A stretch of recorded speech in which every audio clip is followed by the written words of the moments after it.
Next question, the time period of oscillation of simple pendulum, ये है ना, वैसे ही कुछ है। The time period of the oscillation of a simple pendulum, this is a next application of the dimensional formula.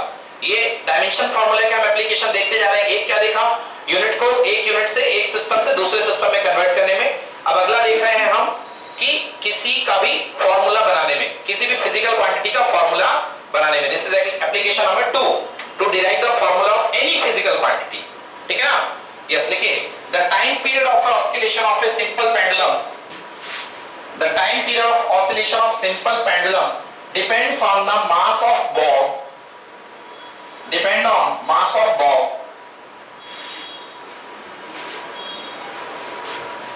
mass of bob पर depend करता है, effective length L, effective length L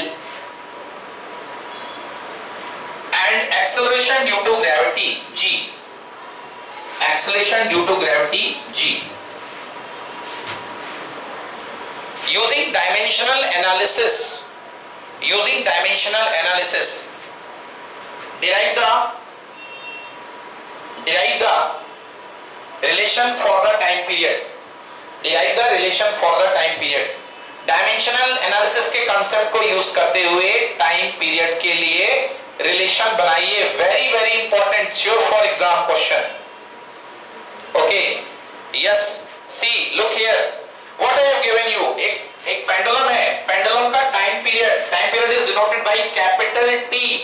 pendulum का टाइम पीरियड तीन बातों पर depend करता है। First, mass of the ball, so time period is proportional to mass of the ball. But आपको पता नहीं है कैसा डिपेंड करता है, बहुत धीरे से, आराम से या बहुत जोर से, है ना? तो पावर कुछ भी आ सकती है। तो you suppose that power is a, power A decide करेगी कि कितना अच्छा डिपेंड कर रहा है। अगर नेगेटिव पावर आएगी मतलब अपोजिबली करेगा, पसंद नहीं करेगा।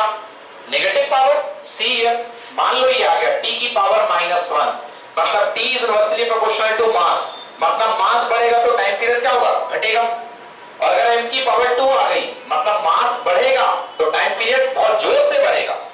समझ गए ना? कुछ भी हो सकता है, क्योंकि उन्होंने ये नहीं बताया है कि सपोर्टिव नेचर है या अगेंस्ट नेचर है, तो कुछ भी हो सकता है। तो टाइम पीरियड डिपेंड कर रहा मास की पावर के, मास की पावर क्या ले लो, a ले लो। सेकंड किस पर डिपेंड कर रहा है, acceleration due to gravity, t proportional to g की पावर कितना, b। एंड थर्ड है you length of the string, second था लेंथ l की पावर b, थर्ड है acceleration due to gravity g की पावर c। सर ये same question हमें exam में भी आया था। Yes, this is very important question, और इसको पहले भी करवाया गया है। मुस्कान, आप थे ना, that time you was present. Yes, so now combine it, this is equation number 1, you can give it equation number 1, this is equation number 2, this is equation number 3.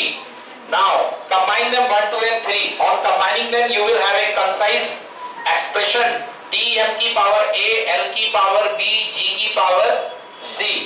Now constant gap करेंगे, क्या आएगा, ये sorry proportional gap करेंगे, constant सब constant k, m की power a, l की power b, g की power c। Clear? Now चलिए, फिजिक्स डायमेंशनल एनालिसिस कहता है कि अगर कोई equation, this is what, this is physical equation, तो फिजिकल इक्वेशन अगर कभी ट्रू हो तो कंसेप्ट कहता है कि दोनों तरफ की डायमेंशन क्या होंगी, बराबर, दोनों तरफ की डायमेंशन बराबर होंगी। तो using the equality of dimension analysis, है ना, equality of dimensions, we can say dimension of t is equal to dimension of left hand side part, left part quantity is equal to dimension of right part quantity, what, m की power a, l की power b, g की power c, take it small m, yes or no, clear ना? Dimensional analysis का concept यही कहता है। Dimensional equality भी बोलते हैं, क्या बोलते हैं, डायमेंशनल इक्वालिटी, दोनों तरफ की डायमेंशंस बराबर होती हैं। एक वैलिड फिजिकल रिलेशन के लिए दोनों तरफ की डायमेंशंस बराबर होती है। जैसे आप लिखते हो force equal to mass into acceleration, तो डायमेंशनल इक्वालिटी का कंसेप्ट कहता है कि जो डायमेंशंस आपकी फोर्स की आएंगी वही डायमेंशंस आपकी मास इनटू एक्सेलरेशन की आएंगी।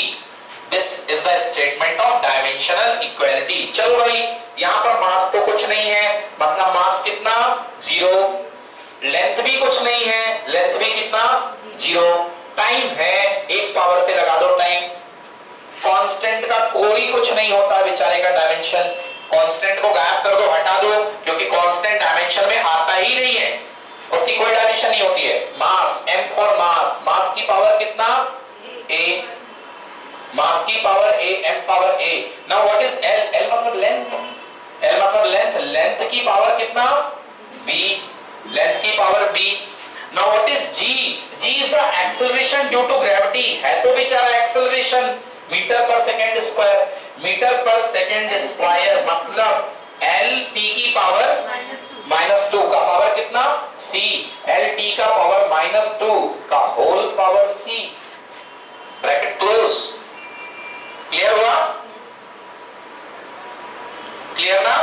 l t का पावर -2 का whole power c। Now again mass का पावर 0, लेंथ का पावर 0, t का पावर 1 इक्वल टू, चलिए कंबाइन करते हैं, मास अकेला है बेचारा, पावर कितना a, यस और no? Anshika clear? Now length में अंशिका इसकी पावर कितनी b, इस वाले में लेंथ की पावर कितनी, हाँ 2 दिख रही है, c पावर है, देखो इसको ओपन करोगे तो l का पावर c, l की बोल रहा हूं, l का पावर b है और क्या है यहाँ पर c है, तो b प्लस c, क्योंकि बेस सेम होते तो पावर ऐड हो जाती है, यस और नो? सो l का पावर कितना आएगा यहाँ पर b प्लस c, यस और नो? एक बार फिर से बता दो, l का पावर कितना b, बोलो यस। अब इसको ओपन करो तुम, l t की पावर -2 का पावर c है ना, l का पावर c, t का पावर कितना -2c, यस और नो? ऐसे ही तो होता है मल्टीप्लाई, इसके ऊपर भी जाता है, इसके ऊपर भी जाता है, से यस। क्लियर ना? नाउ एक l का पावर b भी बैठा हुआ है और एक l का पावर c भी है, कितना आएगा l का पावर b प्लस c, नहीं हुआ clear? Clear? Now Anshika once again, time की पावर कितनी बोलो, -2c, correct, -2c। Now we are ready, now we are ready to compare the powers, we are ready to compare the powers, one by one we are going to compare the power and give the name of the equation। first mass का power 0, a equals to कितना 0, here compare a equal to 0, चलो पहले ही आ गया हमारे पास।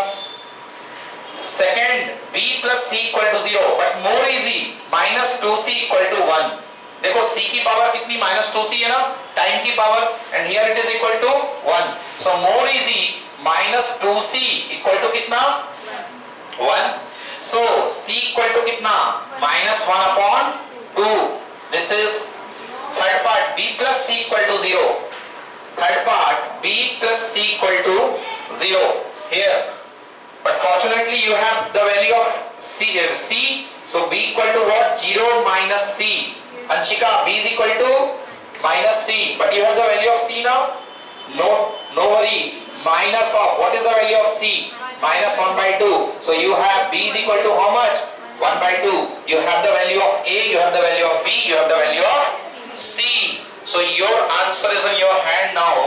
अब आपके पास answer लिख सकते हैं, what is your answer, master equation, this is your master equation, yes, ये था आपका master equation, give it name a, okay, so from equation a, from a, t is equals to time period equals to k, mass की power a, yes, what is mass m, power a कितना आया है 0, no dependency on mass, nothing dependency on mass, length की power b, what is the length का power b, 1/2 and g का power c, that is equal to -1/2, 1/2 -1/2, g c का power value कितना है -1/2, yes or no?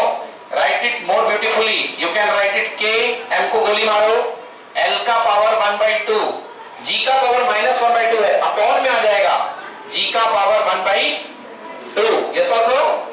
Clear? Now t is equal to k, can you write l upon g का whole power 1/2 or not? You can write, you can write now, l upon g whole power 1/2, t is equal to k whole power 1/2 can be written as l by g is the expression will give you 5 out of 5, okay, L by G, clear है ना? So there are so many question in NCERT book like this. Tomorrow we will continue this practice. इसको हम आगे बढ़ाएंगे practice को कल भी, ठीक है ना? डायमेंशनल एनालिसिस के क्वेश्चन हम करेंगे. थैंक यू, आज इतना ही.